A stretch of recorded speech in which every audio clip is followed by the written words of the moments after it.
দর্শক, স্বাগত সবাইকে এনটিভি নিয়মিত আয়োজন আইএফআইসি ব্যাংক এই সময় অনুষ্ঠানে। আপনাদের সাথে আছি আমি মুস্তফা খন্দকার। দর্শক, লন্ডনে বিএনপির ভারপ্রাপ্ত চেয়ারম্যান তারেক রহমানের সাথে অন্তর্বর্তী সরকারের প্রধান উপদেষ্টার ঐতিহাসিক বৈঠকের পর নির্বাচন নিয়ে যে ধোঁয়াশা ছিল সেটা আপাতত কেটে গেছে। রাজনৈতিক দলগুলো তো বটেই, জনমনেও ফিরে এসেছে স্বস্তি। আশা করা যাচ্ছে প্রত্যাশিত সংস্কার শেষে রাজনৈতিক দলগুলো নির্বাচন নিয়ে মনোযোগী হবে। কিন্তু সংস্কার নিয়ে রাজনৈতিক দলগুলোর মধ্যে ঐক্যমত কতটুকু হবে, আর একটি আন্তর্জাতিক মানের নির্বাচনের জন্য কতটুকুই বা সংস্কার দরকার, সেটা নিয়ে প্রশ্ন রয়েছে। কারণ সংস্কার তো একটি চলমান প্রক্রিয়া। আমাদের আজকের এই সময়ে এই দুটি বিষয় ছাড়াও সমসাময়িক সব বিষয় নিয়ে আমরা কথা বলবো। আলোচনার জন্য আমাদের স্টুডিওতে উপস্থিত আছেন দুজন অতিথি। আমি প্রথম পরিচয় করিয়ে দিচ্ছি। সাইদ আল নোমান, সভাপতি বাংলাদেশ জাতীয়তাবাদী পাট শ্রমিক দল, এবং রাকিব আল হাসান, অ্যাক্টিভিস্ট এবং ইউথ লিডার। আপনাদের দুজনকেই স্বাগত আমাদের আজকের আলোচনায়। আমি সাইদ আল নোমান আপনাকে দিয়ে শুরু করতে চাই যে আপনি জানেন যে এই বৈঠকটা ছিল অনেক আকাঙ্ক্ষিত এবং বহুল আলোচিত। আমি যেটা বলছি যে বিএনপির ভারপ্রাপ্ত চেয়ারম্যান তারেক রহমান এবং ডক্টর ইউনূসের যে বৈঠকটা লন্ডনে হলো সম্প্রতি, এবং আমাদের নির্বাচন নিয়েও আমাদের ভেতর সবার অনেকের মধ্যে একটা সংশয় ছিল যে কেন নির্বাচনের সঠিক তারিখটা আমরা পাচ্ছি না, মানে মাসটা পাচ্ছি না। আপনারা বিএনপি চেয়েছিল ডিসেম্বরে, উনি জুন ভেতরে আটকে ছিলেন, জুনের মধ্যেই ডক্টর ইউনূস। কিন্তু অবশেষে লন্ডনে যে উনি একটা তারিখ চূড়ান্ত করেছেন যে আপনার ফেব্রুয়ারিতে ইলেকশনটা হবে। তো এই যে ওনারা যে যৌথ একটা স্টেটমেন্টও এই কথা আসছে, এবং মাঝামাঝি ওনারা বলছেন যে এর মাঝে আমরা সংস্কার প্রক্রিয়াগুলো চূড়ান্ত করে ফেলব নির্বাচনের আগে। আপনার কাছে কি মনে হয় যে এই ডেট অনুযায়ী আমরা আসলেই একটা নির্বাচন পাবো? এটা তো অনেক দূরের পথ, এখনও 10 মাস বাকি। ধন্যবাদ মুস্তফা ভাই আমাকে এখানে আবারও আমন্ত্রণ জানানোর জন্য। আমি এভাবে বিষয়টিকে দেখতে চাই এবং আমি জিজ্ঞেসও করতে চাই আপনাকে যে গত 10 মাসে কখন কখন বাংলাদেশের মানুষ একটু খুশি হয়ে গেছিল, একটু স্বস্তি পেয়েছিল। আমরা যদি দেখি ওই আর্মড ফোর্সেস ডেতে যখনই দেশনেত্রী বেগম খালেদা জিয়ার সাথে আমাদের চিফ অ্যাডভাইজার প্রফেসর ইউনূস সাহেবের একটা ছবি দেখলো, ভিডিও দেখলো, এবং সেখানে দুজনই কথা বলছেন, হাসছেন, এবং প্রফেসর ইউনূসের যে সম্বোধন, 3 বারের প্রধানমন্ত্রী, শহীদ প্রেসিডেন্ট জিয়াউর রহমানের স্ত্রী, সবার শ্রদ্ধেয় বেগম খালেদা জিয়া সেখানে এসছেন এবং তিনি সেটার জন্য খুব খুশি ছিলেন, ধন্য হয়েছেন, সেটা উনি বলেছেন। বাংলাদেশের মানুষ একটা অদ্ভুত শিহরণ, স্বস্তির শিহরণে আমার মনে হয় তাদের স্পর্শ করেছে।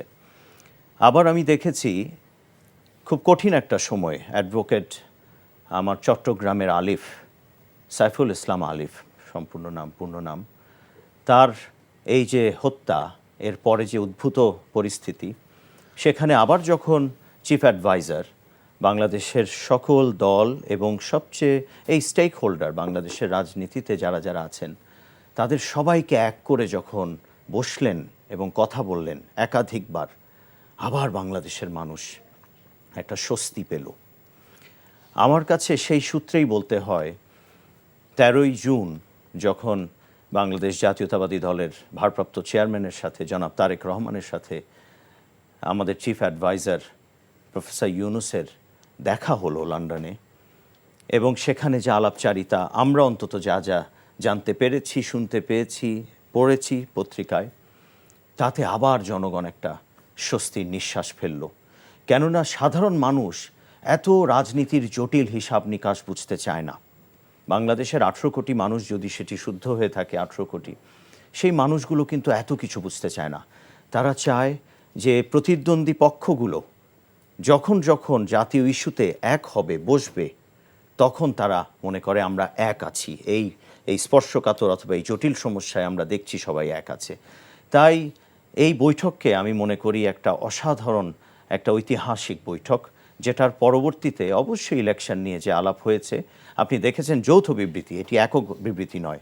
অতএব সেখানে আশার কথা বলা হয়েছে, সেখানে কিন্তু বলা হয়নি এটা হবেই হবে, কিন্তু এটাও বলা হয়েছে এটা হওয়ার জন্য আমরা চাই, এবং তারা বলেছেন আমরা চেষ্টা করছি। দুই পক্ষই এগ্রি করেছে, এবং সাথে অন্যান্য দলের সাথে যে এত মাস ধরে প্রফেসর ইউনূস বসছেন, আমাদের মূল নেতার সাথে বসা কিন্তু হয়নি।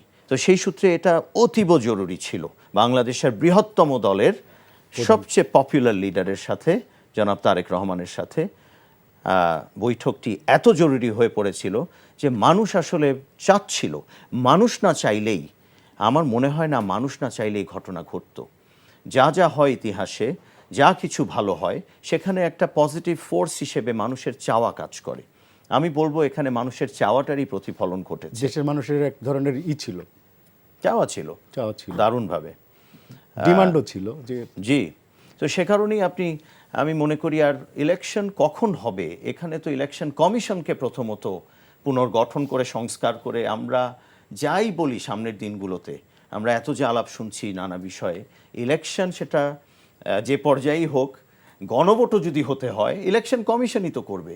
তো ইলেকশন কমিশনকে তো আমাদের আগে সংস্কার আনয়ন খুব জরুরি। তাই এই কাজটি আমি দাবি জানাবো বর্তমান সরকারকে, ইন্টারিম কিন্তু গভর্নমেন্টকে। ইলেকশন কমিশন যে এখন যেটা হচ্ছে সেটা তো এই 5 আগস্টের পরের এই সরকারই করছে। তো আপনি আরো আমার মনে হয় এখানে আরো আমরা মনে করি যে আমাদের দল এবং অন্যান্য দলকে নিয়ে বসে আমাদের আরো বিষয়ে আলোচনা করতে হবে। ইলেকশন কমিশনকে কিভাবে আরো পুনর্গঠন করে একটি আসলেই মানে শক্তিশালী, আরো শক্তিশালী করা কম্পিনেন্ট দরকার। একটা ইলেকশন। হ্যাঁ, তো সেটাও প্রয়োজন, এর মধ্যেই প্রয়োজন। রাকিব, আমি আপনার কাছে আসি। আপনার কাছে কি মনে হয় যে এই ইলেকশনের বিষয়টা যেটা ছিল, এটা নিয়ে তো একটা কনফিউশন ছিল, সেটা তো এখন আমরা মনে করি কেটে গেছে। তো এখন কি অবস্থা? রাজনৈতিক দলগুলো কি নির্বাচনমুখী হবে নাকি মানে হওয়া উচিত কিনা? আপনাকে ধন্যবাদ। আপনি মনে করছেন যে কনফিউশন কেটে গেছে, আমি সেটা পুরোপুরি মনে করছি না। দেখুন, আসলে সাইদ ভাই যে কথাটি বলছিলেন যে এটা একটি আকাঙ্ক্ষিত বৈঠক ছিল এবং ডক্টর ইউনূস তার 10 মাসের ক্ষমতা 11তম বিদেশ সফর ছিল। আমরা জানি না তিনি পূর্ববর্তী 10টি সফরে কী পেয়েছেন বা পাননি। বেশিরভাগই ওনার ব্যক্তিগত যে রুটিন ওয়ার্কের মধ্যে যে সফরগুলো থাকে, উনি একজন গ্লোবাল ফিগার, তো সেই ফিগার অনুযায়ী যে সফরগুলো থাকে, যেগুলো উনি করে থাকেন, সেই টাইপের সফর আমরা দেখেছি। এবং খুব বেশি দু একটি সমঝোতা স্মারক ছাড়া আমরা খুব বেশি অগ্রগতি আমরা দেখিনি। তো এই সফরও ওনার একটি অ্যাওয়ার্ড উনি গ্রহণ করেছেন এবং এর বাইরে উনি ব্রিটিশ প্রধানমন্ত্রী স্টারমার ওনার সাথে দেখা করতে চাননি, সেটি ওনাকে ব্যাকফুটে ঠেলে দিয়েছিল। আর এর বাইরে তিনি বিদেশে পাচারকৃত অর্থ আনার জন্য ব্রিটিশ গভর্নমেন্টের সাথে তিনি নেগোসিয়েশনে গিয়েছিলেন। তবে সবচেয়ে চমক কেড়েছে এবং পুরো আকর্ষণটি কেড়েছিল সেটি হচ্ছে কি বিএনপির ভারপ্রাপ্ত চেয়ারম্যান জনাব তারেক রহমানের সাথে যে বৈঠকটি, এবং এই বৈঠকের পরে একটি স্বস্তির নিঃশ্বাস জনমনে এসেছে, এটুকু সত্য। এবং অনেক কিছুর ধোঁয়াশা কেটে গেছে, সেটাও সত্য। কিন্তু আমার কাছে মনে হয় যে পুরোপুরি কাটেনি। এবং আমি আপনাকে একটু ব্যাখ্যা করি সেটি। দেখুন, আপনি এখানে দুই পক্ষে কিন্তু আসলে একটা উইন সিচুয়েশন রেখেছে। আপনি দেখেন, এখানে বিএনপির পক্ষ থেকে চাওয়া হয়েছিল যে ডিসেম্বরেই আমার লাস্ট ট্রেডমার্ক, বর্ডার মার্ক, আর সরকারের পক্ষ থেকে বলা হয়েছিল যে জুনের মধ্যে। তো সরকার প্রথমে কিন্তু জুন থেকে এপ্রিলে বলা হয়েছিল এবং বিএনপিও কিন্তু তার অবস্থান থেকে সরে গিয়ে পরবর্তীতে এটা আসলে স্পেসিফিকলি ফেব্রুয়ারি বলে নেই, বলছে রোজার আগে হতে পারে, যদি সংস্কার, যদি কিন্তু মাধ্যমে ইফ অ্যান্ড বাটের মাধ্যমে যদি সংস্কার বিচার সন্তুষ্ট লেভেলের মধ্যে অগ্রগতি হয় তাহলে এটা রোজার আগে হতে পারে। তো আমরা রোজার আগে যদি ধরে নিই তাহলে হচ্ছে রোজার সম্ভবত 18 বা 20-21 ফেব্রুয়ারি থেকে। তো হয়তো ফেব্রুয়ারি ফার্স্ট উইক বা সেকেন্ড উইক অথবা জানুয়ারি লাস্ট উইক, এটাই আমরা কাগজে কলমে ধরে নিতে পারি টেকনিক্যালি। কিন্তু আসলে দেখুন, এখানে আসলে আমাদের মূল সংকটের জায়গাটা অন্য জায়গায়। দেখুন, আসলে এখানে আমি যদি হাইপোথেটিক্যালি ধরি বা এখন পর্যন্ত আপনি যদি মাঠের বাস্তবতা দেখেন, সেটা জানা কথা যে ভোট হলে বিএনপি ক্ষমতা আসবে ডেমোক্রেটিক প্রসেসে। কিন্তু এখানে আমাদের আসলে ধরুন একটি ডেমোক্রেটিক সোসাইটিতে শুধুমাত্র যে ক্ষমতাসীন দল আসবে সেটাই কিন্তু শেষ কথা না। এখানে আপনার কে বিরোধী দল হবে, আপনার প্রতিপক্ষ কারা হচ্ছে, প্রতিপক্ষ কতটুকু সুযোগ পাচ্ছে, প্রতিপক্ষের চরিত্র, আচরণ, ব্যবহার এবং তার স্ট্রাকচারটা কীরকম হবে, সেটা একটা খুব জরুরি বিষয়। আর আপনারা দেখুন, এই মুহূর্তে যেহেতু ফেসিবাদের পতনের পর যে আওয়ামী লীগের রাজনৈতিক কার্যক্রম নিষিদ্ধ এবং তারা হয়তো ইলেকশনে পার্টিসিপেট করতে পারবে না। তো যেহেতু বাংলাদেশ আসলে ধরুন অনেকগুলো পলিটিক্যাল পার্টি থাকলেও বাংলাদেশ আসলে মূলত টু পার্টিস কান্ট্রি। তো সেই জায়গা থেকে ধরুন নতুন এই শূন্যতাটা পূরণের যে একটা আকাঙ্ক্ষা ছিল, সেটি আসলে এনসিপি কিংবা জামাত বা অন্যান্য দলগুলো কতটুকু পূরণ করতে পেরেছে সে বিষয়ে যথেষ্ট পরিমাণে সন্দিহান আমরা। এবং আপনি যদি মাঠের বাস্তবতা দেখেন, সেক্ষেত্রে হচ্ছে ধরুন বিএনপি 17 বছর থেকে সবচেয়ে বড় নির্যাতিত দল এবং মানুষের একটি দল। তো সে জায়গা থেকে ধরেন মানুষের একটি জোয়ার বিএনপির পক্ষে রয়েছে এবং যেহেতু আসলে পুরা জোয়ারটি আসলে বিএনপির পক্ষে, এবং আপনি যদি শক্তি বিবেচনা করেন তাহলে আমি বলবো যে বিএনপি 95%, বাকি সব দল মিলে 5%। এখন এই শক্তিমত্তা আসলে ডেমোক্রেটিক প্রসেসে তো আপনি কাউকে বাধা দিয়ে রাখতে পারবেন না। তো সে জায়গা থেকে যদি দেখুন আগামীর ইলেকশন ফরম্যাটটা যদি আমি বলি যে বিএনপি কিছু আসন ছেড়ে দিল, আমি টেকনিক্যালি বললাম কাউকে, কিন্তু ছেড়ে দিলে আপনি ধরুন আপনি স্বতন্ত্র প্রার্থী তো আপনি আটকাতে পারতেছেন না। তো স্বতন্ত্র প্রার্থীরা যদি জিতে যায় তো আমি আশঙ্কা করতেছি এখানে ধরুন আর একটা আমিডামি সংসদ হয়ে যেতে পারে, হ্যাঁ, যেটা গত 24-এর হাসিনার ইলেকশন আমরা দেখেছি। তো একটি ডেমোক্রেটিক সোসাইটির জন্য যে আমিডামি ইলেকশনটি এবং যদি শক্তিশালী কার্যত বিরোধী যদি না থাকে তাহলে এটা আসলে ডেমোক্রেটির জন্য ক্ষতিগ্রস্ত তার মানে আপনি বলতে চাচ্ছেন যে বিএনপি কিছু আসন ছেড়ে দিয়ে এনসিপি কিংবা অন্য দলকে সংসদে নিয়ে আসুক? না, আমি সেই প্রশ্ন বলতেছি না, আমি বলছি যে দেশে সেটা বিএনপি, এর বাইরে তো কোনো সলিউশন এর বাইরে কোনো সলিউশন নাই। কিন্তু এখন হচ্ছে কি এর বাইরে আসলে এই যদি কিন্তুর মধ্যে প্যাটার্নটা আসলে আটকে গেছে। এবং আপনাকে আমি বলি সেটা হচ্ছে যদি আপনি কার্যত যদি কোনো একটা বিরোধী দল না করতে পারেন এবং হচ্ছে কি আপনি এটাও জেনে থাকবেন যে সেটা হচ্ছে কি ধরুন আওয়ামী লীগের যে নিষিদ্ধের ব্যাপারটা সেটা আসলে আমি পশ্চিমা দেশগুলো কিংবা কোনো দেশে আমার কাছে মনে হচ্ছে তারা খুব ওয়েলকাম করেনি। করেনি, জাতিসংঘ করেনি। ইভেন আপনাকে আমি বলি ইউএন ফ্যাক্ট ফাইন্ডিং টিম খুব শক্ত একটি প্রতিবেদন দিয়েছিল সেপ্টেম্বর মাসেই। তারা দিয়েছিল যে সেপ্টেম্বর অক্টোবর মাসে, সেটি হচ্ছে কি তারা 1400 হত্যা রিপোর্ট দিয়েছিল। সেখানে তারা বলেছে তারা কোনো পার্টির নিষেধাজ্ঞা চায় না। এখন এই বৈদেশিক চাওয়ার বাইরে, পাশ্চাত্য ডেমোক্রেটিক প্র্যাকটিসের বাইরে গিয়ে আমাদের সরকার সেই সিদ্ধান্ত শেষ পর্যন্ত অটুট থাকবে না, এটা একটা বড় প্রশ্ন। আর সেকেন্ড প্রশ্ন হচ্ছে কি ধরুন আপনার যদি এই প্যাটার্নের মধ্যে ইলেকশন হয়ে যায় এবং যেহেতু যে গণজোয়ারটা বিএনপির পক্ষে রয়েছে, তো সে জায়গা থেকে ধরুন অন্য কোনো পার্টিরা দুঃখিত অন্য কোনো পার্টিরা মাঠে নেমলে কতটুকু সুবিধা অর্জন করতে পারবে সেটা একটা বড় প্রশ্ন। এবং ধরুন আমাদের সাইদ ভাই যে কথাটা বলছিল যে ইলেকশন কমিশন পুনর্গঠনের ব্যাপারটা, আমি এখানে একটু বলতে চাই ধরুন আমরা তো আসলে একটা স্ট্রাকচার তৈরি করেছি এবং তারা কতটুকু সক্ষম সেটা কিন্তু আমরা দেখিনি। তো সেক্ষেত্রে কিন্তু আমরা ধরুন কিছু পাইলটিং এর জন্য প্রত্যেকটা নির্বাচন কমিশন যখন গঠন হয় তখন কিছু পাইলটিং হয়। তো এই সরকার কিন্তু ধরুন এই কিছু পাইলটিং এর উদ্যোগ নিতে পারে অলরেডি, ধরুন দু একটা সিটি কর্পোরেশন, দু একটা পৌরসভা, উপজেলা। কারণ পাইলটিং করলে আপনার এর সক্ষমতা দিতে পারেন। কারণ আমাদের যে পার্লামেন্টারি ইলেকশনটি পুরো একদিনে হয় 300 আসনে, হ্যাঁ, এটা কিন্তু বিশাল একটা চাপের ব্যাপার, প্রশাসনের জন্য একটা চাপের ব্যাপার, সরকারের জন্য একটা চাপের ব্যাপার। তো সে কতটুকু সক্ষম সেই প্রস্তুতি কিন্তু সরকারের দেখা প্রয়োজন। তো গত 10 মাসে কিন্তু আসলে সরকার কিন্তু বিভিন্ন ধোঁয়াশার মধ্যে সংস্কার, বিচার, নানা ধরনের ঐক্যমত কমিশন, অনেক কিছুর মধ্যে কিন্তু আসলে টাইম পাস করেছে। তো এখন আসলে আমাদের যদি আমরা ফেব্রুয়ারিতে ইলেকশন ধরে নিই, আমাদের 8 মাস কিন্তু হাতে সময় মাত্র। আমাদের কিন্তু ইলেকশন হালনাগাদ দেখানো হয়নি, আমাদের 2 কোটি ভোটার হালনাগাদ হয়নি। তারপর আমাদের হচ্ছে কি 2 কোটি প্রবাসীরা ভোট দিতে চায়, তাদের কোনো এখনো সুরা হয়নি। এবং আমি একটা রিপোর্টে দেখেছি যদি এখন থেকে যদি আপনি প্রস্তুতি শুরু করেন তাহলে এটা মার্চের আগে শেষ হওয়াটা খুব কঠিন। তো সেই জায়গা থেকে ধরুন, এবং এই যে আপনি বলছেন যে ইলেকশন শব্দ আশা কেটে গেছে কিনা, আমি মনে করছি যে ইলেকশন আশা কেটে যায়নি। আমি আপনাকে টেকনিক্যালি একটা কথা বলি, ধরুন হচ্ছে কি এই মুহূর্তে আমি ধরে নিলাম আওয়ামী লীগ ইলেকশনের বাইরে এবং জাতীয় পার্টিকে নিয়ে অলরেডি নাড়াচাড়া চলতেছে। আমি জানি না শেষ পর্যন্ত জাতীয় পার্টির ব্যাপারে কি সিদ্ধান্ত হবে, কিন্তু যদি ধরুন যদি এনসিপি এবং জামাত যদি একসাথে বলে বসে, টেকনিক্যালি যদি বলে বসে যে আমরা ইলেকশন বয়কট করলাম, তখন শুধুমাত্র বিএনপি ছাড়া তার কোনো দল ইলেকশনের ইলেকশন চাওয়ার কোনো দল থাকবে না। তখন সেই ক্ষেত্রে শুধু ইলেকশন বিএনপিকে নিয়ে আপনি ইলেকশন করবেন না। তো এরকম নানা ধরনের ক্যালকুলেশন কিন্তু মাঠে অলরেডি আছে। কিন্তু আমরা পজিটিভ থাকতে চাই ডেফিনেটলি। কিন্তু ব্যাপারটা হচ্ছে এই বিষয়গুলো আমাদের মাথা রাখা উচিত এবং একই সাথে আমাদের যে এখন এই মুহূর্তে যে ঐক্যমত কমিশন সংস্কার বিচার একটা সন্তুষ্ট লেভেলে পৌঁছে মৌলিক সংস্কার করে আমাদের ডেমোক্রেটিক প্রসেসে হাঁটা উচিত। কারণ ডেমোক্রেটিক প্রসেস যদি আপনি না হাঁটেন তাহলে একটি রাষ্ট্র আসলে স্টেবল পজিশনে যায় না। এবং এই মুহূর্তে আমরা দেখতে পাচ্ছি যে আমাদের রাষ্ট্র আসলে সেই স্টেবল পজিশনে নেই। তো সেই স্টেবল পজিশনের জন্য এই বৈঠকটি একটু গুরুত্বপূর্ণ এক্সপেক্ট হিসেবে কাজ করবে। আমি আরেকটু কথা আপনার সাথে যোগ করতে চাই, সেটা হচ্ছে দেখুন আজকে ডক্টর ইউনূস বলেছে, উনি কিন্তু বলেছে যে সন্তুষ্টির ব্যাপার অগ্রগতির সাপেক্ষে আমি এটাকে রোজার আগে আনতে পারি। কিন্তু আজকে উনি কি বলেছে, আজকে বলেছে যে উনি এপ্রিলে কাজ করে আমি এপ্রিল, আবার এপ্রিলের কথা কেন আসতেছে? এপ্রিলের সলিউশন কিন্তু সলভ হয়ে গেছে। সুতরাং আমি কিন্তু আসলে আমি সবচেয়ে বেশি ভয় পাই মানুষের জবানকে। তো মানুষের জবানকে আমি আসলে বিশ্বাস করি না। তো সুতরাং হচ্ছে কি আমি জানি না শেষ পর্যন্ত কি হবে, কিন্তু আমি এখন পর্যন্ত আমি পজিটিভ থাকতে চাই। কিন্তু আমার কাছে এই দোয়াশাগুলো রয়ে গেছে নানা ক্যালকুলেশন। ধন্যবাদ সাইদুল রহমান। ডক্টর ইউনূসের সঙ্গে তারেক রহমানের বৈঠকের পর আমরা দেখলাম যে মিডিয়াতে আসছে যে আগামীতে বিএনপি যদি সরকার গঠন করে তা ডক্টর ইউনূসকেও তারা কাজে লাগাতে চায় সরকারে। এবং এই বক্তব্যটা এটা তারেক রহমানের কাছ থেকে এসছে যে উনি এটা চান, বিভিন্ন মহলে প্রশংসিত হচ্ছে। এবং তার মতো একটা গ্লোবাল ফিগারকে আসলে যদি সরকার কাজে লাগাতে পারে সেটার জন্য তো পজিটিভ হবে। তো আপনার এই যে চিন্তা বিএনপির, এইটাকে আপনি কিভাবে দেখছেন? দেখুন, বাংলাদেশ জাতীয়তাবাদী দল গত 17 বছর যে অন্যায়, নিপীড়ন, গুম, খুন, মামলা, হামলা, এমন কিছু নাই যে অত্যাচারগুলো বিএনপির নেতাকর্মীদের উপরে হয়নি। এবং রাষ্ট্রের এত অব্যবস্থাপনা, এত অনিয়ম প্রত্যেকটা খাতে, প্রতিষ্ঠান, রাষ্ট্রীয় প্রতিষ্ঠানগুলোকে ধ্বংস করে দেওয়ার যে প্রক্রিয়া, এই সকল কিছু আমরা এবং বিএনপি এবং সারা দেশও তারা অবলোকন করেছে, কিছু করতে পারেনি। অতএব এই এক্সপিরিয়েন্সটাকে সাথে রেখে, যদিও খুব খারাপ এক্সপিরিয়েন্স, কিন্তু এখান থেকে তো অনেক কিছু শেখার আছে। সাথে রক্তের আসলে গন্ধ এবং গুলির আওয়াজ এই জুলাইয়ে ঠিক 1 বছর হতে যাচ্ছে। আমি মনে করি না সেটাও আমাদের স্মৃতি থেকে চলে যাবার কোনো সুযোগ আছে।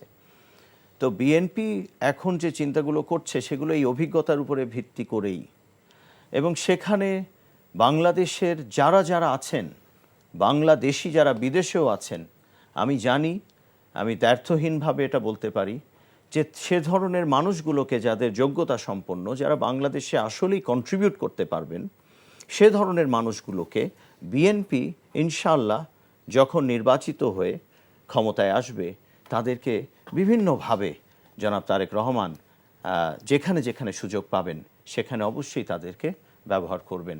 কেননা তারাও চান, আমি জানি, দেশের জন্য কিছু করতে, এবং তাদেরকে খুঁজে নেবার দায়িত্ব আমাদের নেতা নিয়েছেন। অতএব এই ধরনের বক্তব্য যদি আসে আমি অবাক হব না। আমি রাকিব আল হাসান, আপনার কাছে আবার আসি। আমি যে প্রশ্নটা সাইদ আল নোমানকে করেছিলাম যে ডক্টর ইউনূসকে কাজে লাগানোর জন্য বিএনপি চিন্তা করছে যদি ক্ষমতায় আসে, এবং আগামীতে যদি বিএনপি ক্ষমতায় আসে, এই যে এইসব ভালো ভালো লোকগুলোকে কাজে লাগানোর চিন্তার পাশাপাশি তারেক রহমান কিভাবে দেশটাকে চালাবেন, এটা একটা বড় ধরনের একটা মানুষের ভেতরে চিন্তাধারা আছে যে উনার ভেতরে তো অনেক কিছু আছে দেওয়ার মতো, এবং এই গত 5 আগস্টের পরে ওনার যেসব কার্যক্রম বিভিন্ন জায়গায় অ্যাপ্রিসিয়েটেড হয়েছে। তো আমরা কি একটা গুড গভর্নেন্সের সরকার পাবো? জি, আপনাকে আবারও ধন্যবাদ। দেখুন, আসলে আমি একটা কথা সবসময় বলি, রিসেন্টলি আমি আর একটু বেশি বলি, সেটা হচ্ছে ধরুন তারেক রহমান যদি প্রধানমন্ত্রী হওয়ার পরে উনি যদি 80-90 দশকের মধ্যে দেশ চালাতে চায়, তাহলে তিনি পারবেন না। এবং ওনার জন্য সবচেয়ে আইডিয়াল সেট আপ হচ্ছে জিয়াউর রহমান, এবং ওনার এই বেঞ্চমার্কটা ওনাকে ক্রস করে যেতে হবে। আপনি যদি জিয়াউর রহমানের শাসনামল দেখেন, তাহলে দেখবেন জিয়াউর রহমান তার মেরিটোক্রেসির সাথে কোনো ধরনের কম্প্রোমাইজ করেননি, এবং তিনি দল মত নির্বিশেষে তখন থেকে কিন্তু যে বিএনপি একটা মধ্যপন্থী এবং একটা লিবারেল ডেমোক্রেটিক পার্টি, যে তিনি কিন্তু মেরিটোক্রেসির ভিত্তিতে তিনি দেখবেন যে তিনি কোনো দল মত দেখেননি। তিনি মুসলিম লীগ, জাসদ বা আওয়ামী লীগ বা বিভিন্ন পার্টির সমাজের ক্রিমগুলোকে এবং ওনার উনি ডক্টর জাফরুল্লাহ চৌধুরীকেও মতো লোকদেরকে তিনি ইনক্লুড করেছেন। তো এই জাতীয় লোকদেরকে তিনি করে তিনি দেশ চালিয়েছেন, এবং তিনি স্বল্প সময় সবচেয়ে বেশি জনপ্রিয় ছিলেন। এবং জিয়াউর রহমানের আমলে আমরা দেখেছিলাম যে বাংলাদেশের এই যে মূল অর্থনীতির ভিত এবং আমরা রাষ্ট্রীয় সত্তা এবং আমাদের জাতীয়তাবাদী চেতনার জীবিত, সেটাই তখনই গড়ে উঠেছিল। বাংলাদেশে অনেকগুলো প্রথম জিয়ার হাতে হয়েছিল, গার্মেন্ট শিল্প, আপনার বাইরে লোক পাঠানো, বাইরে লোক রেমিটেন্স, আমাদের শুধু তাই না, আমাদের বৈদেশিক যে NAM, world bank, IMF, OIC সবকিছু, সার্ক সবকিছু ওনার হাতে তৈরি করা। তো এখন ব্যাপারটা হচ্ছে ধরুন তারেক রহমান বা বিএনপি হচ্ছে কি লিবারাল ডেমোক্রেটিক পার্টি। ধরুন আপনি যদি বাংলাদেশের ইডিওলজিক্যালি যদি আপনি বাংলাদেশের পলিটিক্সকে ডিফাইন করেন, তাহলে আপনি দেখবেন যে বিএনপি কিন্তু মুক্তিযুদ্ধ বিশেষ একটা দল, কারণ বিএনপিতে সবচেয়ে বেশি মুক্তিযুদ্ধের সংখ্যা। জিয়াউর রহমান তিনি স্বাধীনতার ঘোষক, তিনি জেড ফোর্সের কমান্ডার, হ্যাঁ, তিনি বীর উত্তম। এবং আপনি যদি দেখেন বিএনপি কিন্তু মডারেট ইসলামেও তারা বিশ্বাসী করে, তারা বাঙালি জাতীয়তাবাদ, বাংলাদেশি জাতীয়তাবাদ বিশ্বাস করে, তারা সোশিও কালচারে তারা বিশ্বাস করে, এবং একই সাথে ডেমোগ্রাফিক এবং ডেভেলপমেন্টও তারা বিশ্বাস করে। এবং তারেক রহমান যে বলছে যে আমরা জাতীয় সরকার, আমরা ইনক্লুসিভ একটা গভর্নমেন্ট চাই, এবং সেই মডেলটাতেও কিন্তু আপনার ধরেন এই ধরনের মেরিটোক্রেসির ভিত্তিতে আপনার লোক নিয়োগ দিতে হবে। এখন ধরুন সমাজের কিছু লোক আছে, ওই সাইদ ভাই যেটা বলছে, যারা বিদেশে আসে ভালো ভালো কাজ করতে চায়, তাদেরকেও আনতে চায়। এখন যে লোকটা পলিটিক্স পছন্দ করে না, কিন্তু সে রাষ্ট্রে কন্ট্রিবিউশনে বিল্ড আপ করতে চায়, রাষ্ট্র ন্যাশনাল বিল্ড আপ করতে চায়, তো তাকে আপনি স্পেস দিবেন না। তো তার স্পেসটা তো আসলে বিএনপিতে, ব্যাপারটা হচ্ছে সেই মডেলটাই তাই। এখন সে কারণে ধরুন ডক্টর ইউনূস হচ্ছে কি বাংলাদেশের সবচেয়ে বড় গ্লোবাল পোস্টার বয়। আমি 5 আগস্টের পরে একটা রিউমার শুনতে পাচ্ছি, আমি সত্যি মিথ্যা আমি জানি না, সেটা হচ্ছে যে বিএনপি গভর্নমেন্ট ক্ষমতা আসলে যে ডক্টর ইউনূসকে রাষ্ট্রপতি বানাবে। হোয়াট এভার, রাষ্ট্রপতি হোক কিংবা স্পোক পার্সন হোক কিংবা আমাদের বাংলাদেশের দূত হোক, হোয়াট এভার, গুড অ্যাম্বাসেডর হতে পারে। যেহেতু ডক্টর ইউনূস কিন্তু সারা ওয়ার্ল্ডে অনেক প্রতিষ্ঠানে, অনেক ইউনিভার্সিটির সম্মানিত ভাইস চ্যান্সেলর, উনি অনারারি ভাইস চ্যান্সেলর, অনেকগুলা শুভেচ্ছা দূত উনি, হ্যাঁ, উনি ফিফারও শুভেচ্ছা দূত, উনি বার্সেলোনারও ছিলেন। তো হোয়াট এভার, যাই হোক, এখন উনি যদি ওনার মেধা প্রজ্ঞা এবং ওনার যে ইন্টারন্যাশনাল যে গুড অ্যাফেয়ারেন্সটা যদি বিএনপি কাজে লাগাতে পারে, আমি মনে করি যেটা বাংলাদেশের অর্থনীতি, বাংলাদেশের যে চলমান ইকোনমিক ক্রাইসিস কিংবা বাংলাদেশের অন্যান্য সেক্টরগুলোতে খুব ভালো ইফেক্ট ফেলতে পারে। তো এটাকে আমি খুব বেশি সাধুবাদ জানাই। এবং শুধু তাই নয়, ধরুন বিএনপি বিশ্বাস করে, এবং তারেক রহমান আমি মনে করি যে ওনার 31 দফা তো সেটা প্রতিফলন আমরা দেখতে পেয়েছি। তো বিএনপির এইটার পাশাপাশি যদি বিএনপি এটা করতে পারে, তাহলে অটোমেটিকলি ধরুন সমাজে ক্রিম লোকগুলাকে বা মানে স্বচ্ছ যে লোকগুলোকে যদি আপনি বসাতে পারেন, তাহলে হচ্ছে কি ধরেন আপনার একটা গুড গভর্নেন্সের মোটামুটি নিশ্চয়তা পাওয়া যাবে। আমি যে জিনিসটা বিশ্বাস করি, ধরুন এই যে এখন সংস্কার নিয়ে অনেক আলাপ আলোচনা হচ্ছে না, আমি যারা সংস্কারের প্রতি মানে প্রতিদ্বন্দ্বিতা করে বা প্রতিবাদ করে অন্য পার্টিদেরকে আমি পরামর্শ দেই। আমি যে দেখি বিএনপি ক্ষমতা আসতেছে, এটা আপনি বুঝতেছেন, আমি বুঝতেছি, একটা গাছের পাতা বুঝতেছে। তো সেক্ষেত্রে হচ্ছে ধরুন বিএনপি ক্ষমতা আপনি আটকাতে পারবেন না, কিন্তু আপনি যেখানে আটকানোর সুযোগ আছে সেখানে আপনি আটকান। আপনি বিএনপিকে এটা ফোর্স করবেন যে বিএনপি যেন 300 ক্যান্ডিডেটের আসনে কোনো মাফিয়া, কোনো ব্যাংক লুটতরাজদারি, কোনো মাদক আসক্ত লোক, হ্যাঁ, এই জাতীয় কোনো বাজে লোকদেরকে যেন কোনো বাজে লোক যাতে নমিনেশন না পায়। একটা আসনে যদি এই টাইপের লোক মনোনয়ন পায়, তখন ওই আসনের লোকগুলো ধরে নেবে যে বিএনপি 300 আসনে এই টাইপের লোকগুলোকে দিয়েছে। সুতরাং আপনি এটাতে ফোর্স করেন, কারণ এই রাষ্ট্রের সংস্কারে আমাদের পলিটিক্যাল পার্টিগুলো যদি এই টাইপের লোকগুলোকে যদি আগে শর্ট আউট করে দেয়, এক্সক্লুড করে দেয়, তাহলে আমি মনে করি যে ধরুন আপনি তার থেকে কি আশা করবেন? আমাদের তো একটা বাপ সম্প্রসারণ আছে, দুর্জন বিজ্ঞান হলো পরিতার্য। তো সে জায়গা থেকে ধরুন আপনি একটা বদমাইশকে যদি আপনি সংসদে নেন, মন্ত্রী বানান, তার থেকে আপনি খুব ভালো কিছু আশা করতে পারেন না। তো সেই জায়গা থেকে ধরুন এটাকে আপনাকে ইনশিওর করতে হবে, পার্টিকে ইনশিওর করতে হবে, পার্টিকে ফোর্স করতে হবে। এমন করে যে বিএনপিকে ফোর্স করতে হবে, এটা বিএনপিকে বাধ্য করতে হবে যে বিএনপি যাতে এই টাইপের কোনো লোকদেরকে মনোনয়ন না দেয়, সেটা আপনাকে নিশ্চিত করতে হবে। একই সাথে বিএনপিরও আগামীর বাংলাদেশে মানে চালানোর জন্য, কিংবা তার এই মন্ত্রিসভা বলেন, তার পলিসি মেকিং ইমপ্লিমেন্টেশনের জায়গা থেকে এই ধরনের লোকদেরকে বাতিল খাতায় ফেলে দিয়ে তারপর তার এই মানে ইফেক্টিভ লোকদেরকে, আমাদের বাংলাদেশের মানুষদের একটা বড় সমস্যা কি জানেন? আমরা কিন্তু এফিশিয়েন্ট না, এটা হচ্ছে বাস্তবতা। আমরা এফিশিয়েন্ট না, এবং আমাদের রাজনীতিবিদদের মধ্যে মানে হয় যে যার আনুগত্য আছে তার যোগ্যতা নাই, যার যোগ্যতা আছে তার আনুগত্য নাই। তো সেটার মিশেলে কিন্তু খুব কম মানুষ। তো সেই মিশেলের মানুষগুলোকে যদি আপনি রাজনীতিতে আনতে পারেন পোস্টার বয় হিসেবে, তাহলে অনেক মানুষ, আমরা ছোটকাল থেকে এভাবে বেড়ে উঠেছি যে সেটা হচ্ছে কি you should hate politics, I hate politics জেনারেশনের লোক। 5ই আগস্টের পরে সেই সিনারি কিন্তু চেঞ্জ হয়ে গেছে। এখন কিন্তু আপনি দেখেন একটা রিক্সাওয়ালা, তারও তো কিন্তু ফোন আছে, এখন কিন্তু সে আর আপনার খবরের জন্য সে কিন্তু ওয়েট করে না, কারণ সে কিন্তু এখন সে এখন জানে কোথায় কি হচ্ছে না হচ্ছে। সে কিন্তু এখন তার ছেলের জন্য, তার সন্তানের জন্য সে কিন্তু এখন নতুন একটা বাংলাদেশ দেখতে চায়, নিরাপদ বাংলাদেশ দেখতে চায়, এবং সে কিন্তু তার সন্তান চাকরি পাবে কিনা, কাজ করতে পারবে কিনা, এবং সমাজে স্টাবলিশ হতে পারে না, এটা কিন্তু সে যথেষ্ট ওরিড। তো সুতরাং বিএনপির এগুলো মাথা রেখে কিন্তু রাষ্ট্র পরিচালনা করতে হবে। এবং আপনার এটা মাথা রাখতে হবে যে আওয়ামী ফেসিবাদ পতন হয়ে গেল, আমাদের রন্ধ্রে রন্ধ্রে কিন্তু আওয়ামী ফেসিবাদ দোষরা রয়ে গেছে। সুতরাং তাদেরকে মোকাবেলা করার জন্য আপনার এ ধরনের ক্যাপাবল লোকদের আপনার লাগবে। সাইদ আল রহমান, এই রাকিব আল হাসানের কথার সূত্রেই বলি যে আগামীতে বিএনপি নির্ঘাত ক্ষমতায় আসছে ইলেকশন হলে, কারণ এখন আমরা দেখছি যে অন্য পার্টিগুলোর 300 আসনের প্রার্থী দেওয়ারই যোগ্যতা এবং সক্ষমতা নেই। তো সেক্ষেত্রে বিএনপি ক্ষমতায় গেলে দেশের কি পরিবর্তনটা আনতে পারে? আপনার দলটার কি চিন্তাভাবনা কি? ধন্যবাদ।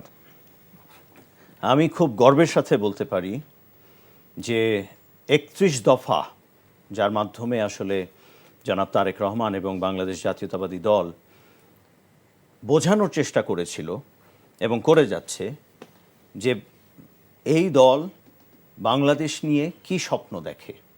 একটা উন্নত, সমৃদ্ধশালী, সুখী, গণতান্ত্রিক একটা রাষ্ট্র যদি আমরা দেখতে চাই, পেতে চাই জনগণ, আমরা নাগরিক হিসেবে, তাহলে কি কি করণীয় আছে। 31 দফা দিলেন। আপনি এই ইদানিংকালের 180 দিনের কর্মপরিকল্পনা দেখেছেন কিনা আমি জানি না। ক্ষমতায় নির্বাচিত হয়ে ক্ষমতায় যেতে পারলে 180 দিনের মধ্যে কি কি উদ্যোগ তার নেতৃত্বে, জনাব তারেক রহমানের নেতৃত্বে বিএনপি নেবে, সেটা কিন্তু তিনি বলা শুরু করেছেন। সেখানে নারীর ক্ষমতায়নের জন্য ফ্যামিলি কার্ড নারীকে দেয়া হবে, হেলথ কার্ড দেয়া হবে স্বাস্থ্যসেবার বিষয়টা নিশ্চিত করবার জন্য। সেখানে কিভাবে ঋণ এবং এই ঋণের প্রসেসটাকে সহজ করা যায় আমাদের নারী সমাজের জন্য, সেটা দেখা হবে। সাথে আছে আপনার আমাদের যে ট্রাফিক সিস্টেম, এটা খুব ইন্টারেস্টিং, যদিও এটা এই মুহূর্তে সবচেয়ে গুরুত্বপূর্ণ নাও মনে হতে পারে, কিন্তু আপনি যদি এই অ্যাক্সিডেন্টসগুলোকে থামাতে চান এবং আপনি যদি যত্রতত্র আমাদের যা যা ঘটে যায় আমাদের রাস্তাঘাটে, এগুলোকে আসলেই যদি একটা স্ট্রিমলাইন করতে চান, তাহলে কিন্তু সেখানে একটা ট্রাফিক সিস্টেম লাগবে। এবং এখানে খুব ইন্টারেস্টিংলি আর্টিফিশিয়াল ইন্টেলিজেন্সের কথা বলা হয়েছে এই কর্মপরিকল্পনায়, যে আমরা আর্টিফিশিয়াল ইন্টেলিজেন্স নিয়ে আসবো ট্রাফিক সিস্টেমে। সেখানে লাইসেন্সিংয়ের ব্যাপার আছে, এই যে মৃত্যু হয়, এই যে অ্যাক্সিডেন্টস হয়, কিভাবে থামানো যায়। এগুলো একটা প্রাণও কিন্তু একটা নেতার জন্য অনেক কিছু, একটা প্রাণ। অতএব এই দায়বদ্ধতা সৃষ্টি অনেক নিজেই তো আমাদের দল তৈরি করেছি ইলেকশনে যাবার আগেই, অর্থাৎ ক্ষমতায় আসবার আগেই। আমরা নিজেরাই তো নিজেদেরকে বারবার রিমাইন্ডার দিচ্ছি আমরা বহু কাজ করতে চাই। আমরাই তো বলেছি, যেখানে 5 বছর আপনি বললেন যে নির্ঘাত পুরো বিএনপি এসে যাবে ক্ষমতায়, জানার পরেও কেন বিএনপি তত্ত্বাবধায়ক সরকার শক্তিশালী করবার জন্য, সংস্কার আনবার জন্য এই তত্ত্বাবধায়ক সরকারের বিষয়ে এত জোর দাবি জানিয়ে আসছে এবং এখনও বলছে যে আমরা এটা করব, যেখানে তারাই হয়তো আপনি যেভাবে বলেছেন সবগুলো সিট বাংলাদেশ ন্যাশনালিস্ট পার্টিও পেয়ে যেতে পারে, তাই না? তাহলে বিএনপির যে মন আছে সেই মনটাকে বুঝতে হবে। সংস্কার মন আছে, সংস্কারবাদী মন। সংস্কারের কথা তো আমি আগেও আপনার টক শোতে বলেছি। সংস্কারের চিন্তা সেই 19 দফা থেকে শুরু করে আমাদের দেশনেত্রী বেগম খালেদা জিয়ার 2030 ভিশনকে ধরে আপনি এরপরে 27 দফা এবং সেটা পরবর্তীতে 31 দফা হলো, এই সকল কিছুর মধ্যে তো আমরাই সংস্কারের প্রথম প্রবর্তক, অর্থাৎ আমরাই তো এর প্রস্তাবক। আমাদের জনাব তারেক রহমানের নেতৃত্বে, তারই এটার মূল আর্কিটেক্ট তিনি এই সংস্কারের চিন্তার। তো অবশ্যই সংস্কারগুলো আনবে তো অবশ্যই। আমরা বারবার নিজেদেরকে রিমাইন্ডার দিচ্ছি যে যখনই আমরা এই সুযোগটা পাবো তখন এই কাজগুলো করব, আর জনগণের উপরে কিন্তু আস্থা রাখতে হবে। আমি বারবার শুনছি যে পুরো সংসদ যদি বিএনপির হয়ে যায় তাহলে এটা কেমন হয়। জনগণ যদি ভোট দিয়ে পুরো বিএনপিকেই আনে, আমি জানি বহুদলীয় গণতন্ত্রের প্রবক্তা আমাদেরই নেতা শহীদ প্রেসিডেন্ট জিয়াউর রহমান, এবং এটি একটি কারণে তিনি করেছেন যে নিজেকে কিভাবে শৃঙ্খলে রাখা যায়, না হলে তো আমি যে যত্রতত্র যে কোনো কিছু করে ফেলতে পারি। অবশ্যই সেজন্যই আপনার অপোজিশন নিজেকে নিজে ক্রিয়েট করতে হয়। এক ধরনের বিপদও আছে। কিন্তু বাস্তবতাকে তো আপনি পাশ কাটিয়ে অন্য কিছু করতে পারবেন না। বর্তমান বাস্তবতায় আমরা বাংলাদেশ জাতীয়তাবাদী দল একটি অসম্ভব আন্দোলন শ্রান্ত নিপীড়িত একটি প্রতীক্ষার মধ্যে আছে, তাই না? একটি দল, অতএব সেই দলকে জনগণও জানে কত কষ্ট করেছে, এবং মেজরিটি যখন বাংলাদেশ জাতীয়তাবাদী দলকে এই দায়িত্ব দেবে, জনগণের রায়ের মাধ্যমে যখন আমরা দায়িত্ব নেব, তখন কিন্তু দায়বদ্ধতার কারণেই তো আমি কাজগুলো করব। আমি মনে করি এই 17 বছরের নিপীড়নের পরে, এই ফ্যাসিজমের পরে আমার মনে হয় না বাংলাদেশে যারা অন্তত এই সময়টায় জন্মেছে এবং দেখেছে, কেউ আর দ্বিতীয়বার আওয়ামী লীগ হতে চায়। তো বিএনপি কেন আওয়ামী লীগ হতে চাইবে? এটা তো অবান্তর একটা প্রশ্ন। অতএব তার দ্বারা ভুল হতে পারে, হলে তো 5 বছর পরে অবশ্যই জনগণ তার রায় চেঞ্জ করে অন্য কাউকে আনবে, তাই নয় কি? অতএব বিএনপি এবার জানে, এবং অবশ্যই খুব ভালো করে জানে, কেননা এই 17 বছরের যে কষ্ট, সেই কষ্টের তো আসলে সব কিছু বিএনপির উপর দিয়ে সিংহভাগ গেছে বিএনপির উপর দিয়ে। অতএব তারা, আমার মনে হয়, আমি বিশ্বাস করি এবং আমি বিশ্বাস করতে চাই, আমি দৃঢ়ভাবে বিশ্বাস করি যে বিএনপি এখন রাইট ট্র্যাকে আছে এবং বিএনপি পারবে। যে ধরনের মন্ত্রিসভা, যে ধরনের সংসদ, আমার ডাক্তার রাকিব যেটা বলছিলেন যে সংসদে যেন ভুল মানুষ না যায়, আমি বিশ্বাস করি এবং আমি মনে করি বিএনপি সেই ধরনের মানুষকেই সংসদে নিয়ে আসবে। কেননা আপনি যদি পর্যালোচনা করেন এই গত 1 বছরে 5ই অগাস্টের পরে আপনি যতগুলো কাজ দেখেছেন, যে সিদ্ধান্তগুলো দেখেছেন, এর আগেরগুলো হয়তো খুব সামনে আসেনি, আমরা এত আলোচনা করবার সুযোগই পাইনি, আমরা তো এই প্ল্যাটফর্মগুলোও পাইনি, আমরা তো আলাপই করতে পারতাম না। এই যে আপনার সংস্কারের কথা 31 দফা, এটা তো অনেক আগের প্রস্তাব, অতএব সেটা নিয়ে তো আলাপ করার সুযোগ হচ্ছিল না। এখন যেহেতু সুযোগ হয়েছে, আপনি দেখতে পাচ্ছেন যে ভারপ্রাপ্ত চেয়ারম্যান জনাব তারেক রহমান কি চাইছেন, এবং সেটার ভিত্তিতে আমার কোনো সংশয় নেই, বা আমার কোনো এখানে আমার মনে হচ্ছে না যে আমরা এমন কিছু করার কোনো সুযোগ থাকবে যেখানে বাংলাদেশ আবার হোঁচট খাবে। এবং আমরা তো সেজন্য দোয়া করছি, আমরা সেজন্য তাকে সহযোগিতা করছি, এবং আমরা আবেদন জানাচ্ছি বাংলাদেশের সাধারণ জনগণকে যে আমাদের হাতকে শক্তিশালী করুন। তার একটি স্পিচে আপনারা দেখেছেন যে আমার হাতকে শক্তিশালী করুন যেন আমি আপনাদের অধিকার রক্ষা করার জন্য ফাইট করতে পারি। ভোট আপনি যাকে খুশি তাকে দিন, ইলেকশনও যখন আসবে যদি অন্য নমিনিকে জনগণ পছন্দ করে, ভোট তো দিতেই পারে, তাই না? এতটাই উদার মনা বিএনপির মানসিকতা।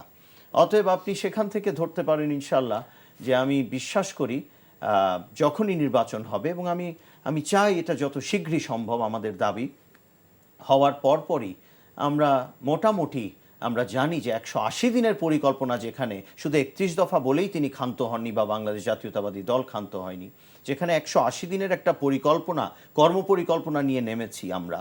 অতএব আমরা তো জানি আমাদের করণীয় কি কি। আমরা তো ইলেকশনের আরও 180 দিন পর পর্যন্ত চিন্তা করে ফেলেছি যে আমাদের মানুষের জন্য কি কি কাজ করতে হবে ইনশাল্লাহ। অতএব আমি বিশ্বাস করি যে যা কিছু হবে জনগণের রায়ের উপরে আপনাকে আস্থা রাখতে হবে, কেননা সকল শক্তির উৎস জনগণ, এটা ভুলে যাওয়া চলবে না। কাগজে কলমে অনেক সংস্কার থাকতে পারে, কাগজে কলমে অনেক পরিবর্তনের কথা থাকতে পারে, কিন্তু আপনার মনটা যদি চেঞ্জ না হয়, আপনি এই কাগজ, এই সংস্কারের কাঠামোর মধ্যেও আপনি ফ্যাসিস্ট রয়ে যেতে পারেন।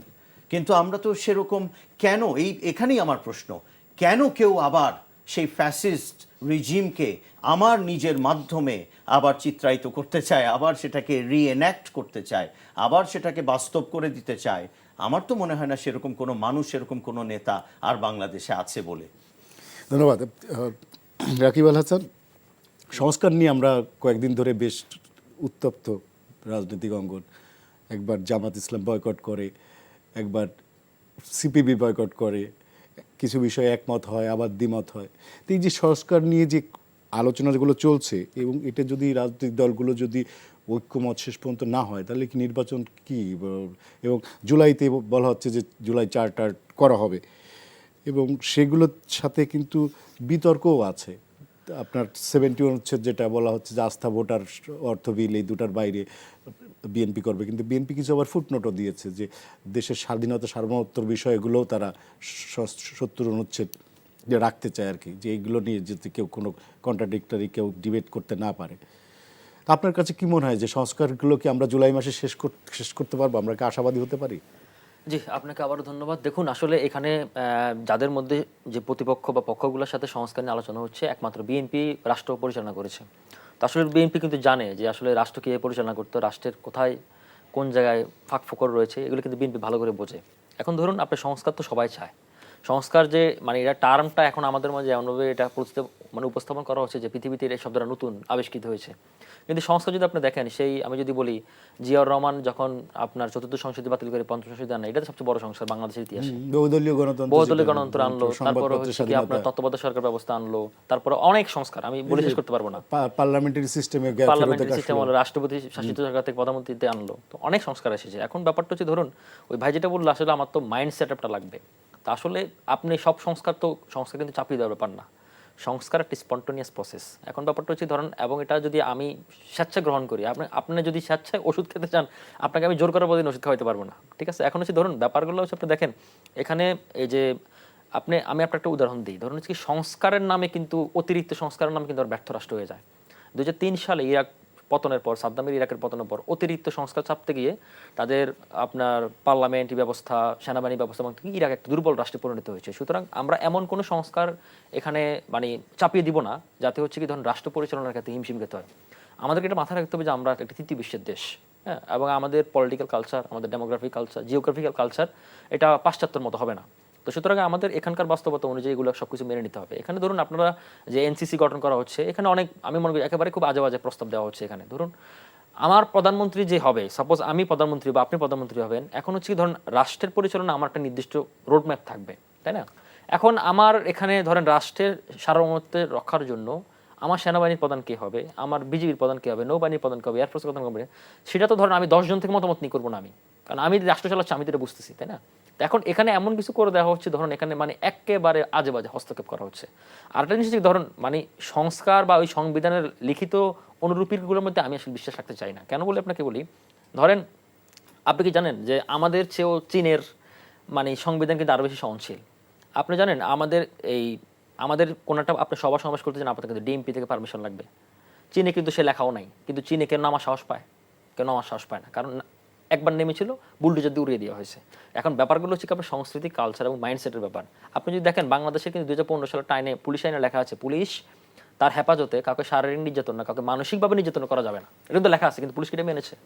এখন ব্যাপারটা হচ্ছে, ধরেন আপনি চাইলে, যে কোনো সরকার চাইলে কিন্তু অথরিটি হয়ে যেতে পারে, কিন্তু ব্যাপারটা হচ্ছে, ধরুন বিএনপি একটি ডেমোক্রেটিক দল, তারা জনগণের আস্থা বিশ্বাস করে, জনগণের ভোটে বিশ্বাস করে। এখন বিএনপি জানে সে 5 বছর পরে তাকে আবার তত্ত্বাবধায়ক সরকার ব্যবস্থা দিয়ে তাকে আবার আসতে হবে, জনগণের ভোটে আবার আসতে হবে। তো সুতরাং বিএনপি এমন কিছু করবে না যাতে জনগণ খুব ট্রিগার হয়ে যায়, এবং বিএনপির মাথায় এটা আছে, যেটা আওয়ামী লীগের মাথায় ছিল না। কারণ আওয়ামী লীগকে জনগণের ভোটে জিতে আসতে হয় নাই, তাকে একটা অলিগারকে সোসাইটি স্টাবলিশ করে তাকে জিতে আসতে, তাকে কিছু ব্যবসায়ী সমাজ, পুলিশ সমাজ, আমলা সমাজ, তার ব্যুরোক্রেসি, এগুলো দিয়ে সেই ক্ষমতা টিকে ছিল। এখন বিএনপি তো সেটা চায় না। কিন্তু বিএনপি তো এখন ধরুন আমি সবাই জানি ইলেকশন হলে বিএনপি ক্ষমতা আসবে, সম্ভাবনা বেশি। এখন বিএনপি আসলে তো রাষ্ট্রটা বিএনপিকে চালাতে হবে। এখন ধরুন এমন কিছু প্রস্তাব বিএনপি কেন মানবে যে রাষ্ট্রটা একটা দুর্বল ব্যবস্থাপনা চলে যায়। তো সুতরাং বিএনপিকে একটা চেকিং ব্যালেন্সে থাকতে হবে। আর যদি আপনার তত্ত্বাবধায়ক সরকার যদি কেউ যদি এটাকে লঙ্ঘন না করতে পারে কেয়ামত রাগ পর্যন্ত, তাহলে বাংলাদেশের পক্ষে কারো সরে ছাড়া সম্ভব না। কারণ কি জানেন, কারণ আপনার 5 বছর পর আবার জনগণের দুয়ারে যেতে হবে, জনগণের কাছে যেতে হবে। এবার হচ্ছে কি আপনার প্রশ্ন আসে, সেটা হচ্ছে কি ধরেন জুলাইয়ের মধ্যে সংস্কারগুলো ঐক্যমত করে শেষ হবে কিনা। আমি আপনাকে প্রথম পর্বে বলেছিলাম যে এখানে অনেকগুলো গেম রয়েছে, এবং ধরুন আমি যেটা বলেছিলাম যে ধরেন বিএনপির এগেনস্টে যদি সবাই চলে যায়, আমরা কি ইলেকশন করবো না, বর্জন করবো, তখন একমাত্র বিএনপিকে নিয়ে ইলেকশন করা সম্ভব না। এ কারণে তারা ইচ্ছে করে ইচ্ছাকৃতভাবে তারা ফাইজলামিগুলো করতেছে। আমি স্পেসিফিকলি বলবো জামাতের কথা, তারা এ পর্যন্ত 8 বার স্টেটমেন্ট বদল করেছে। একটু সংক্ষেপে বলুন। সকালে একবার কথা বলে, দুপুরে একবার কথা বলে, রাতে আরেকবার কথা বলে। এখন হচ্ছে কি ধরুন মানে ব্যাপারটা হচ্ছে যদি আপনি যদি ইচ্ছে করে কেওয়াজ লাগাতে চান তাহলে অনেকভাবে লাগানো যায়। মোদ্দা কথা হচ্ছে কি আপনি ধরুন আমরা কিন্তু সবাই একটা কালেকটিভ শক্তি ছিলাম ফেসিবাদের বিরুদ্ধে। এখন আমাদের রাষ্ট্র গঠনের একটা সুন্দর একটা প্রক্রিয়া করার টাইম। এখন হচ্ছে কিন্তু এই টাইমটাতে যদি আপনি ইচ্ছাকৃতভাবে টাইম নষ্ট করেন, ওয়াস্ট করেন, তাহলে আমাদের রাষ্ট্রটা অনেক পিছিয়ে যাবে। আমাদের যে মানে ক্রাইসিসগুলো তৈরি হয়েছে, ইলেকশন হলে যেগুলো সব সমাধান হয়ে যাবে এটা আমি বিশ্বাস করি না। কিন্তু রাষ্ট্র একটা মোটা দাগে ডেমোক্রেটিক প্রসেসে হাঁটবে, তারপর আপনি রাষ্ট্রকে জবাবদিহি করতে ফোর্স করতে আপনি বাধ্য করতে পারবেন। তো সুতরাং এটা যদি আপনি যত দ্রুত সম্ভব না করতে পারেন, তত আমাদের রাষ্ট্র এবং আমরা কিন্তু যত বেশি হুমকির মধ্যে পড়ে যাব। ধন্যবাদ। আমাদের প্রায় অনুষ্ঠানের প্রায় শেষের দিকে আসছে, আমি একটু অন্য প্রসঙ্গে যাই, নির্বাচন প্রসঙ্গে যাই। এই যে ফেব্রুয়ারিতে যদি নির্বাচন হয়, আমরা ধরে নিচ্ছি যে ইউনূস সাহেব যে ডেটটা দিচ্ছে ওই ডেটে নির্বাচন হবে, আপনার দল কতখানি প্রস্তুত, কিংবা আপনি যদি নমিনেশন পান আপনি কতখানি প্রস্তুত আপনার আসনে? দেখুন, আমার মনে হয় বাংলাদেশ জাতীয়তাবাদী দল এই নির্বাচনের জন্যই 2014, 2018 এবং 2024 অর্থাৎ এই শেষের যে ইলেকশন, আমাদের সব কিছুর আমাদের মূল কেন্দ্র ছিল আমাদেরকে একটি ফেয়ার, অবাধ, ফ্রি অ্যান্ড ফেয়ার ইলেকশন দিন, জালিয়াতিবিহীন একটা ইলেকশন দিন, এবং তত্ত্বাবধায়কের একটা ইন্টারিম অথবা একটা কেয়ারটেকার গভর্নমেন্টের আন্ডারে। তার মানে আপনি বুঝতে পারছেন সেই 14 থেকেই কিন্তু আমরা প্রস্তুত। আমাদের এত সুসংগঠিত একটি দল যে সেখানে প্রতিটি এলাকায় আমি মনে করি একাধিক যোগ্য প্রার্থী আছেন, এবং যিনি নমিনেশন পাবেন তিনি কাজ করতে পারবেন। এবং আমরা তো ইনফ্যাক্ট এই 5ই আগস্টের পরে আমাদের স্ব ক্ষেত্রে যারা যারা কাজ করার সুযোগ পেয়েছে তারা একেবারে মাঠের নেতা কর্মী এবং জনগণের পাশে গিয়ে আমার মতো করেই আমি মনে করি আমি অনেককেই দেখেছি তারা কাজ করছেন। তবে আমি শেষ করতে চাই যে শুধু প্রস্তুতি, আপনি যে প্রশ্নটা করলেন শুধু প্রস্তুতির বিষয় নয়, প্রস্তুতি তো আছেই, বরঞ্চ একটা মন প্রয়োজন যে আমি মানুষের সেবা করব। একটা জনপ্রতিনিধি হতে হলে প্রথম কাজ সেবার একটা মন মানসিকতা রাখা। সেখান থেকে কেন নির্বাচন এত প্রয়োজন সেটা আমি একটুখানি বলি, যে যখন একটি মানুষ তার জনপ্রতিনিধি পায় না তখন কি সমস্যাগুলো হয়। আমাদের লালখানবাজার পোড়া কলোনি বলে চট্টগ্রামে একটি এলাকা আছে, সেখানে আমি একটা শহীদ প্রেসিডেন্ট জিয়াউর রহমানের শাহাদাত বার্ষিকীর জন্য আমি একটা এতিমখানায় কিছু খাবার নিয়ে দিয়ে আসবো, দোয়া হয়েছে। আমি আসার সময় 400-500 মানুষকে দেখলাম, তারা বলছে আমাদের এখানে বিদ্যুৎ সংযোগ নেই, আমাদের 5 দিন হয়ে গেছে বিদ্যুৎ সংযোগ নেই, যে কোনো কারণেই বৈধ এবং অবৈধ সব বিদ্যুৎ লাইন কেটে দেয়া। এই সমস্যাটা কেন হলো, কার সাথে কথা বলতে হবে, কিভাবে এর সমাধান আসবে, একটা জনপ্রতিনিধি না থাকার কারণে 5 দিন তারা দাঁড়িয়ে আছে। আমাকে পেয়েছে, আমাকে বলার একটা সুযোগ পেয়েছে, আমি তাদের ওখানে কোনো অফিসিয়াল প্রতিনিধি নই, কিন্তু যেহেতু আমাকে পেয়ে গেছে আমি তখন বিষয়টি দেখলাম এবং জানতে পারলাম 2 জন শিশুও মারা গেছে এই গরমে, তীব্র দাবদাহ চলছে, তখন খুব খারাপ সময়, আজকে থেকে 15 দিন বা 20 দিন আগের কথা বলছি। এবং জানলাম একজন অসুস্থ মানুষ তখন স্ট্রোক করেছে, পরে জানতে পারলাম তিনি মারাও গেছেন। এরকম অসংখ্য আরো মানুষ আছে যাদের আমি চিনিও না, আমরা জানি না, এই গল্পটা উঠে আসে নাই, কোনো নিউজ পেপারেও আসে নাই, কিন্তু কেউ নাই দেখার। যখন তাদের প্রতিনিধি থাকবে তখন তারা তার কাছে যেতে পারবে, কোনো না কোনোভাবে এই চেইন অফ কমান্ডে সেই প্রতিনিধি জানতে পারবে, সে এমপি হোক আর অন্য কোনোভাবে তাদের প্রতিনিধি হোক। আবার একটা মানুষ রাজশাহী বিশ্ববিদ্যালয়ে, আমাদের এক ছাত্রের, চট্টগ্রাম বিশ্ববিদ্যালয়ে তার ছোট ভাই, সে পড়তে চাইছে, সে সিলেক্টেড রাজশাহী বিশ্ববিদ্যালয়ে, 11,300 বা 600 টাকা অ্যাডমিশন ফিস, তার কাছে ওই টাকাটা নাই। আমি দেখতে পাচ্ছি যে আমাদের যে মানুষগুলো বা আমাদের দেশের, তাদের সকালবেলা ঘুম থেকে উঠে কাজে যাবার জন্য একটা পরিবেশ লাগবে, দুপুরবেলা বাজার করার জন্য ওই যতটুকু সঠিক মূল্যে যতটুকু সামর্থ্য ওটা দিয়ে কিনবে, আর তাদের বাচ্চারা যেন স্কুলে যায় আচ্ছা। হ্যাঁ হাসি মুখে, এটা দেখবে। এই সাধারণ কাজগুলো, স্বাভাবিক কাজগুলো হচ্ছে কিনা আমাদের দেশে, হতে পারছে না, চলছে না, মানুষের স্বাভাবিক চাওয়াগুলোই পূরণ হচ্ছে না, মৌলিক চাহিদাগুলো। সেটার জন্য নির্বাচন দরকার, এবং গণতান্ত্রিক পদ্ধতিতে এই যে দল আসবে যেভাবেই আসুক তারা ভালো কাজ করবে। যেভাবে বলতে আমি বুঝাচ্ছি, নির্বাচনের মাধ্যমে মন্ত্রিসভা, সংসদ সদস্য যেখানেই তারা হাত দিবে, আমি জানি দায়বদ্ধতা থেকে তারা ভালো কাজই করবেন, যেটা বাংলাদেশ জাতীয়তাবাদী দল করবে ইনশাআল্লাহ। ধন্যবাদ। 1 মিনিটে তুমি যদি কিছু বলো, সেটা হচ্ছে যে সাইদুল রহমান তো অনেক আশার কথা শোনালেন, কিন্তু এর পাশাপাশি আমাদের অনেক কিছু দুরাশার কথা আমরা শুনি, অনেক খারাপ ঘটনা। মাঠ পর্যায়ের বিএনপির নেতাদের বেপরোয়া আচরণ কিন্তু অব্যাহত আছে, এগুলো কোনোভাবেই ঠেকানো যাচ্ছে না। আচ্ছা, আমি আপনাকে শেষ মুহূর্তে বলি, ধরুন ঠেকানো যাচ্ছে, 1 মিনিটে। আচ্ছা ওকে, ঠেকানো যাচ্ছে না, কিন্তু ধরুন বিএনপি কিন্তু অলরেডি প্রায় 2000-এর উপরে একেবারে উচ্চ পর্যায়ে নেতা পর্যন্ত বহিষ্কার করেছে। এখন ধরুন বিএনপি তো এই মুহূর্তে কোনো এক্সিকিউটিভ পাওয়ার নেই, এখন এক্সিকিউটিভ পাওয়ার দায়িত্ব হচ্ছে সরকারের, হ্যাঁ তাই না? এখন সরকার কেন ব্যবস্থা নিচ্ছে না, এটা তো সরকারকে আপনার দোষারোপ করতে হবে। আর আমি একটু লাস্ট মিনিটে আপনার সাথে যোগ করতে চাই এই মুহূর্তে বিএনপির প্রস্তুতির সাথে। সেটা হচ্ছে ধরুন বিএনপির একটা প্রস্তুতির ঘাটতি আমি দেখতে পাচ্ছি, এবং বিএনপির প্রতি আমার পরামর্শ থাকবে, সেটা হচ্ছে ধরুন আজকে 1 জুন মাস চলছে, আমি যদি নেক্সট জুন মাসে ধরি বিএনপি ক্ষমতা আসতেছে 1 বছর আপনার, তা আপনি তাহলে এই মুহূর্তে আপনি বিরোধী দলের মতো আচরণ করতেছেন, রাইট? তো এখন হচ্ছে ধরেন আপনি যদি বিরোধী দল আচরণ করেন, আমাদের লিবারেল ডেমোক্রেটিক ফার্স্ট ওয়ার্ল্ড কান্ট্রিগুলোতে কি হয়, আপনার একটা শ্যাডো গভর্নমেন্ট তৈরি হয়। এখন ধরুন আমাদের বিগত সরকারগুলোর যে পরিমাণ ক্রাইসিস আমরা দেখেছি, সেখানে হচ্ছে ধরুন আমাদের রাষ্ট্র কতটুকু প্রস্তুত, ধরুন আপনি বিএনপি ক্ষমতা আসবে এতটুকু শিওর, শেষ করতে হবে। ক্ষমতা আসবে এতটুকু শিওর, কিন্তু আপনার কতটুকু প্রস্তুত সেটা জনগণকে বোঝানোর জন্য আপনার একটা শ্যাডো গভর্নমেন্ট তৈরি করা উচিত, এবং যে মিনিস্ট্রিগুলো পিপলকে ফেস করে সেই ফেসের আপনার একটা পূর্ব প্রস্তুতি থাকা উচিত, এবং প্রত্যেকটিতে সেটা আপনি স্পোক পারসন, একাডেমিশিয়ান, স্কলার আপনি যোগ করে আপনার আগে থেকে একটা প্রস্তুতি থাকলে তখন হচ্ছে মানুষ বুঝতে পারবে যে এই লোকগুলো আমার পররাষ্ট্র মন্ত্র দেখতেছে, এই লোকগুলো আমার স্বরাষ্ট্র দেখবে, এই লোকগুলো আমার বাণিজ্য দেখবে।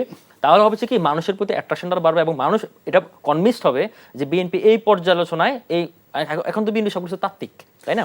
আমাদের হাতে আর সময় নেই। থিওরিটিক্যালি তখন হচ্ছে কি বিএনপি এটা বোঝাতে সক্ষম হবে যে বিএনপি এভাবে রাষ্ট্র পরিচালনা করবে। আমি মনে করি যেটা বিএনপির জন্য বেনিফিশিয়ারি হবে। ধন্যবাদ সাইদ আল নোমান এবং রাকিব আল হাসান, আমাদের দুজনকে ধন্যবাদ আমাদের সময় দেওয়ার জন্য। দর্শক, আজ এখানে শেষ করছি। এই অনুষ্ঠানটি দেখতে পুনরায় ভিজিট করুন এনটিভির অনলাইন www.ntvbd.com-এ। সবাই ভালো থাকবেন, ধন্যবাদ সবাইকে, শুভরাত্রি।